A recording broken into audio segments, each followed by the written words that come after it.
Exercise 12.4 की बात करें, first question, evaluate the following integrals by trapezoidal rule. तो देखो इस एक्सरसाइज फर्स्ट में हमें यहाँ पे कह रहा है कि ये क्वेश्चन जो हमें सोल्व करने इंटीग्रल करने, लेकिन ट्रेपेजॉइडल रूल के हिसाब से करना है। तो ट्रेपेजॉइडल सोल्व करने से पहले मेरी आपसे यही रिक्वेस्ट होती है कि आप मेरे चैनल को सब्सक्राइब, लाइक और शेयर करें। डिफरेंट इंटीग्रल है, उसके लिमिट गिवन है 3 and 1 dx, यहाँ पे अपान रेडिकल x है। तो देखो जब यहाँ पे x गिवन है तो अब हमें क्या करना है, इसका h निकालना है। तो h का फार्मूला क्या होगा, यहाँ पे h का फार्मूला होगा b माइनस a, यहाँ पे an। तो देखो अगर बात करूं तो ये हमारे पास n हो गया, ये हमारे पास क्या हो गया b, और ये क्या हो गया a। तो जब h निकालना है तो मीन्स में क्या लिखा 3 माइनस 1, यहाँ पे क्या लिखा है, यहाँ पे 5। जब इसको 3 तो 2/5 आ जाएगा। जब इसको डिवाइड करेंगे तो h की वैल्यू क्या आएगी, यहाँ पे 0.4। अभी मतलब n की 3 और 1 के दरमियान में हमें जितने भी इंटरवल्स की वैल्यू निकालनी है ट्रेपेजॉइड के हिसाब से, वो हमें क्या निकालना है, उसका एक कर्व के हिसाब से हमें यहाँ पे 0.4 के हिसाब से चलना है। तो मतलब यहाँ पे ऐसे समझो कि 1 से लेके मुझे 3 तक जाना है, लेकिन इसके दरमियान का ट्रेपेजॉइड जो निकालना है वो क्या निकालना है, 0.4 0.4 0.4 इस हिसाब। तो उसको 8 करते, फर्स्ट वैल्यू हमारे पास क्या है 1। जब 1 पुट किया, अब इसमें क्या करना है, यहाँ पे 0.48 करेंगे। उसके बाद फिर 0.4 जब ऐड करेंगे 1 में तो यहाँ पे क्या होगा 1.4। फिर 0.48 किया तो यहाँ पे क्या बना 1.8। फिर 0.48 करेंगे तो क्या बनेगा, यहाँ पे 2.2। 0.48 करेंगे तो यहाँ पे क्या बनेगा, यहाँ पे 2.6।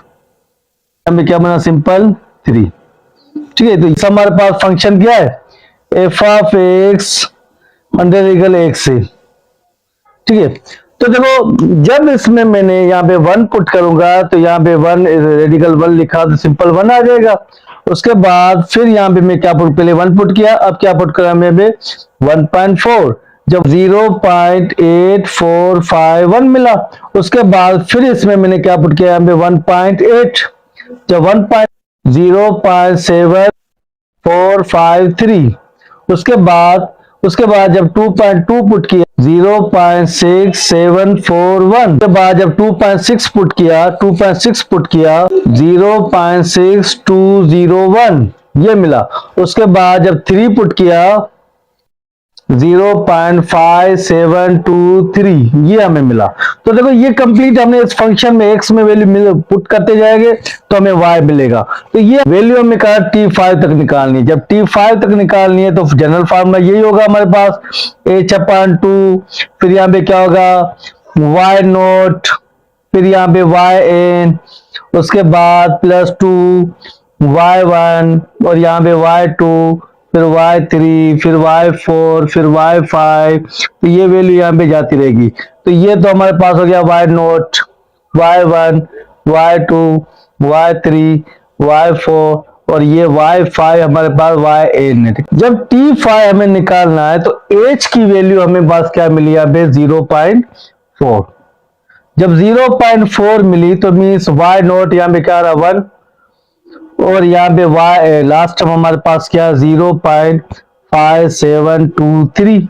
उसके बाद 2, फिर y1 यहाँ पे क्या रहा है 0.8451। उसके बाद y2 हमारे पास क्या रहा है यहाँ पे 0.7453। उसके बाद y यहाँ पे y हमारे पास 3 क्या रहा है 0.6741। उसके बाद 0.6201। उसके बाद 0.5723 ये हमें मिला।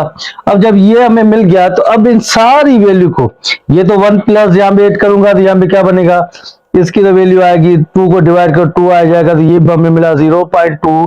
जब इसको ऐड किया तो 1.5723 +2। तो इनको जब हमने यहाँ पे ऐड किया तो यहाँ पे क्या मिला, 2.8846 ये हमें मिला। जब इनको मैंने मल्टीप्लिकेशन किया तो t5 यहाँ पे क्या मिला 0.2 1.5723। देखो ये लास्ट वैल्यू नहीं आएगी, ठीक है ना, ये मिस्टेक से मुझसे हो गया। ये लास्ट वैल्यू यहाँ पे नहीं आएगी, तभी प्लस 5.7692 ये हमें मिला। तो देखो जब इनको हमने T5 की बात करें तो यहाँ पे 0.2, उसके बाद जब इनको हमने यहाँ पे प्लस किया, इनको हमने 7.3465, तो देखो ये हमें मिला। जब इनको हमने मल्टीप्लीकेशन किया 1.4693, किसकी वैल्यू यहाँ पे क्वेश्चन नंबर हमें पास हो गया, यहाँ पे क्वेश्चन नंबर 2 इसकी वैल्यू हमने निकाली। अब आ जाए क्वेश्चन नंबर